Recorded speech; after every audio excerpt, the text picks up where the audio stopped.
The dragon stands before you, bleeding profusely and breathing heavily as his eyes meet your gaze. What do you do? As the dragon stares at me, I smile and grip my axe tightly. This is where you fall, dragon. And I swing. Roll to hit. Whoa, before we get on to that.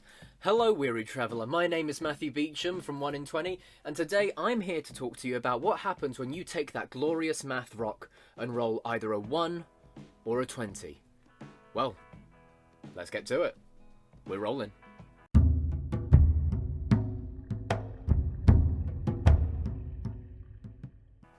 Okay, so to start off with, rules as written in the player's handbook, a nat 1 and a nat 20 does only matter in combat. I'm sorry for everyone who's suddenly thinking, what, but a nat 20 means I succeed and a nat 1 means I fail. Yes, but again, like I say, rules as written in the player's handbook, sometimes fate blesses or curses the combatant, causing the novice to hit and the veteran to miss. Now, what that means is that a nat 1 is a critical miss. You automatically miss no matter how much of a modifier you add to it. You could be fighting the measliest of goblins that has an AC of 9, roll a nat 1 and still have a +8, meaning you meet its AC. But unfortunately you have still rolled a nat 1.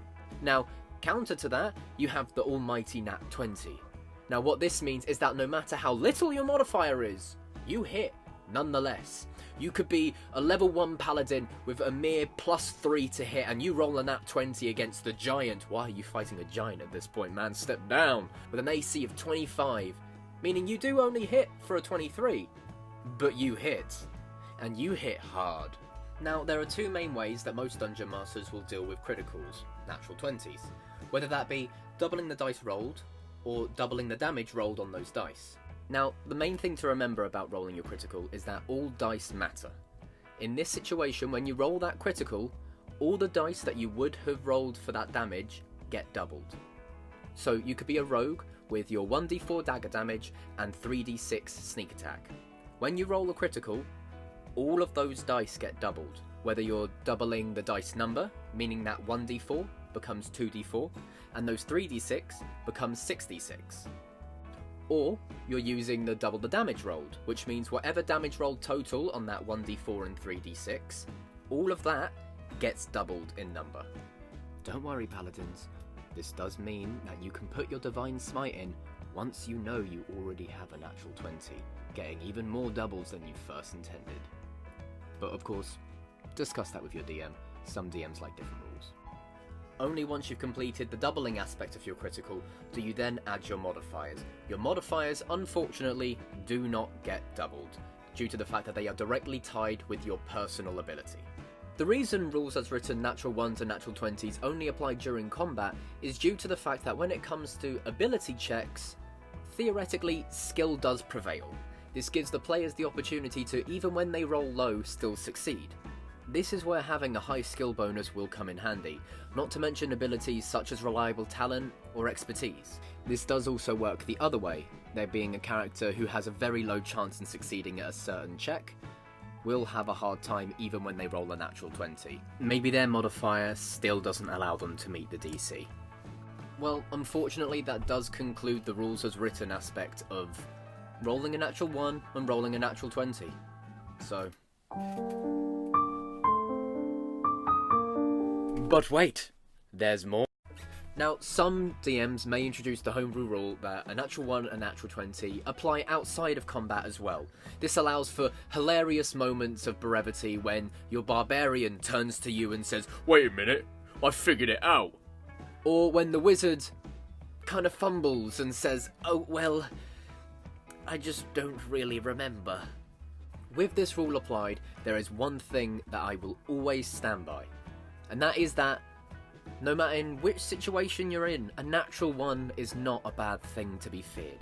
A natural 1 can add for hilarious moments that later down the line when you're talking about the different adventures that you and your party have been on, they're the ones that stick out the most, because they're the times when you had to think on your feet or something absolutely hilarious has happened.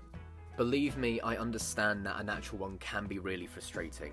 You've spent hours contemplating with your friends, coming up with the perfect plan to heist the bank or to get through the gate, and the dice just don't roll in your favour.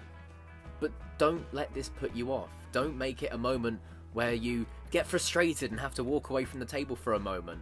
Tabletop RPGs like Dungeons & Dragons are a game to be played with your friends to have fun. So, just remember that and let yourself fail. Don't be afraid to fail. Of course, with the permission of your DM, try describing how your Nat 1 happens.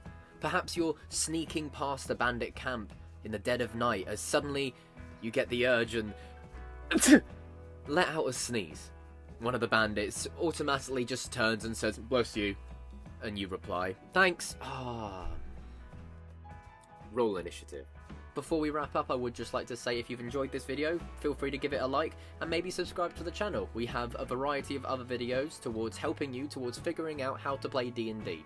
Whether you're a new player or a new DM, or perhaps someone who's experienced and just wants to learn a new perspective. We're also playing our own homebrew campaign called Ravis the Lost World, which you can follow along with at home.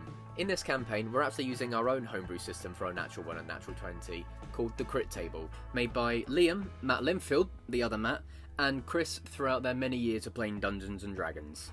Now, that does conclude our natural 1 and natural 20 video. So I suppose the last thing to say is, roll well. Or don't. Either way, have fun.